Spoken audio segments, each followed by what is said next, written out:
Good morning.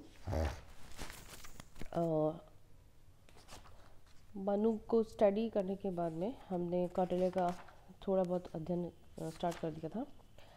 Kautilya का दूसरा नाम हम चाणक्य मान के चल रहे थे। ऐसा सुना जाता है या पढ़ा जाता है कि कौटिल्य और चाणक्य दोनों एक ही थे।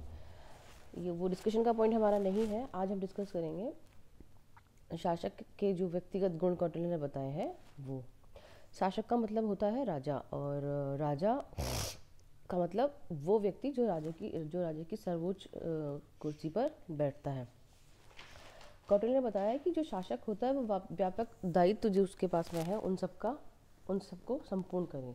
वो जटिल शासकीय दायित्व की पूर्ति के लिए राजा जो होता है उसको कुछ क्षमताएं व योग्यताओं को पूर्ण करना ज़रूरी होता है।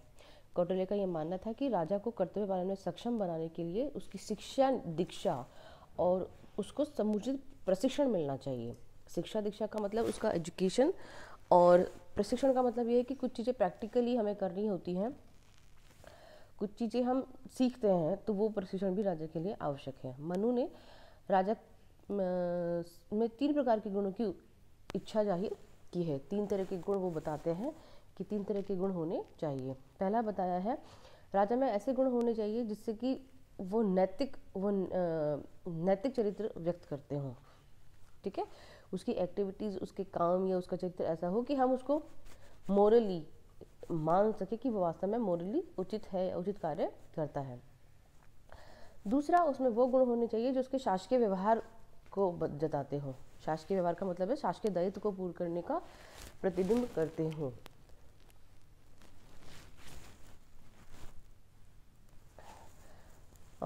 तीसरे जो गुण है वो उसके सकारात्मक दायित्व को पूरा करने के प्रति होने चाहिए। उसमें वो निष्ठा होनी चाहिए कि वो राज्य के प्रति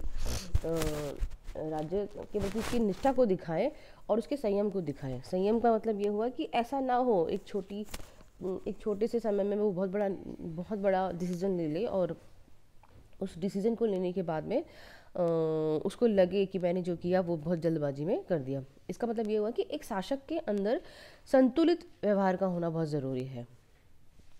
ठीक है, राजा जो है अपने इंद्रियों पर नियंत्रण कर सके, विनम्रता का व्यवहार कर सके, काम, क्रोध, लोभ, मान, मद और हर्ष जैसी व्यक्तियों के वश में ना रहे। और सबसे बड़ी बात यह है कि यदि वो किसी एक व्यक्ति के वश में हो जाता है तो राज्य का जो राजकार्य है वो चलाने में वो असमर्थ हो जाएगा। ठीक है, और अगर मान लीजिए राजा क्रोध के वश में आ जाए, द्वेष के वश में आ जाए, तो उसका जो राज्य है वो समाप्त हो जाता है। दूसरी ओर कौटिल्य ने ये भी माना है कि काम के बीच में, काम का मतलब समझते हैं, मान लीजिए कि उसको किसी स्त्री से लगाव हो जाए और वो इंद्रियां उसके वश में ना रहे, तो भी वो कीर्ति का अर्जन नहीं कर सकता, मतलब फेमस नहीं हो सकता या राज्य का काम नहीं कर सकता। शासकीय कार्य को कुशलतापूर्वक संपन्न करने के लिए राजा का भलीभांति शिक्षित होना व प्रशिक्षित होना बहुत आवश्यक है। राजकीय कार्य को कुशलतापूर्वक संपन्न कराने के लिए कौटिल्य ने बताया है कि राजा बुद्धिपूर्ण होना चाहिए। ठीक है, दूसरे के अच्छे गुणों को वो जल्दी से एक्सेप्ट कर ले, संतुलित व्यवहार करे और दूसरों को प्रसन्न करने की इच्छा रखता हो। ऐसा ना हो कि मैं ही प्रसन्न रहूं और सामना हमेशा दुखी रहे। कौटिल्य ने राजा को मनोरंजन, आमोद प्रमोद में संतुलित रहने की सलाह दी है। आमोद प्रमोद का मतलब ये है कि चूंकि राजा सर्वोच्च पर ही होता है, सबसे ऊपर होता है, ऐसा ना हो कि उसे शिकार का शौक हो और वो सिर्फ शिकार करने में इंटरेस्टेड हो। दूसरा, मान लीजिए उसे म्यूजिक का शौक है, तो ऐसा भी ना हो कि राजा सिर्फ म्यूजिक का ही शौक रखे और राज्य के कार्यों पर ध्यान नहीं दे। जिस प्रकार से एक आम व्यक्ति होने के नाते हम सब अपने जीवन के सारे कार्यों को पूर्ण करते हैं। जैसे आप स्टूडेंट हैं, आप पढ़ाई का काम भी करते हैं, पेरेंट्स की मदद भी करते हैं, अपने लिए कुछ म्यूज़िक भी सुनते हैं, कहीं खेलने भी जाते हैं, या आसपास जो भी आपके हो रहा है वहाँ कुछ ना कुछ आप करते होंगे।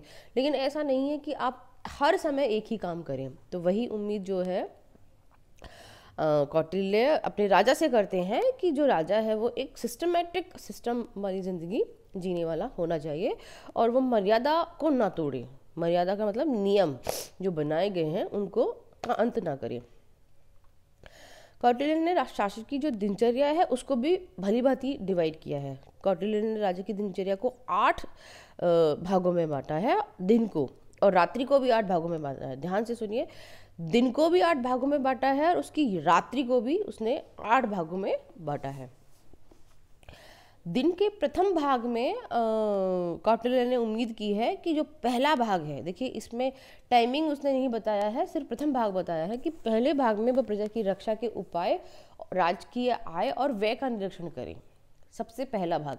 दूसरे भाग में वो मानता है कि राजा के प्रजा के जो अभियोग और परेशानियां हैं वो उनको बैठ करके सुने।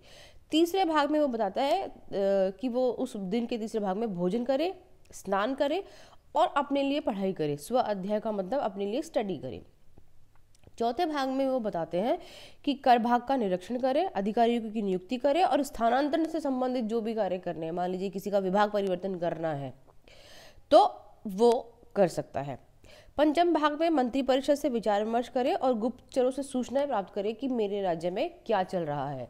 देखिए ये सारे काम जो हैं, एक भी काम ऐसा नहीं है जो हमें अनुचित प्रतीत होता है, ठीक है।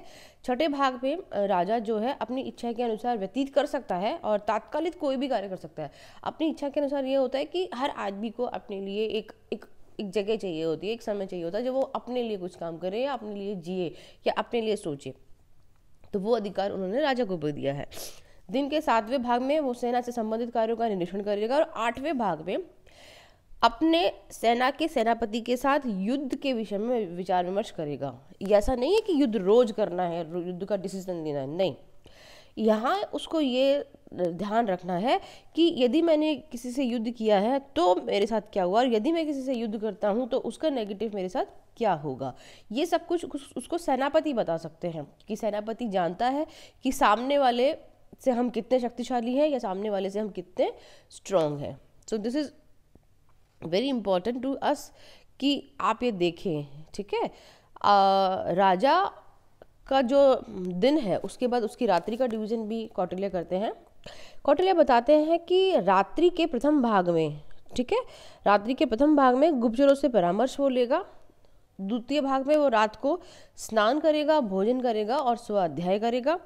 तृतीय भाग में वह अपनी पत्नी व अन्य परिवारजनों के साथ में व्यतीत कर सकता है। तृतीय भाग क्योंकि उसकी भी पत्नी है, उसका भी परिवार है, सो वो उनके साथ भी समय व्यतीत करेगा। और चतुर्थ, पंचम व छठे भाग में वो सोएगा और विश्राम करेगा। दिन में हमने देखा कि राजा को कहीं पर विश्राम का उसने समय नहीं दिया है, उसने सिर्फ एक छोटा सा हिस्सा दिया जहां वो अपने मन से कार्य कर सकता है, पर रेस्ट उन्होंने कहीं भी नहीं दिया है।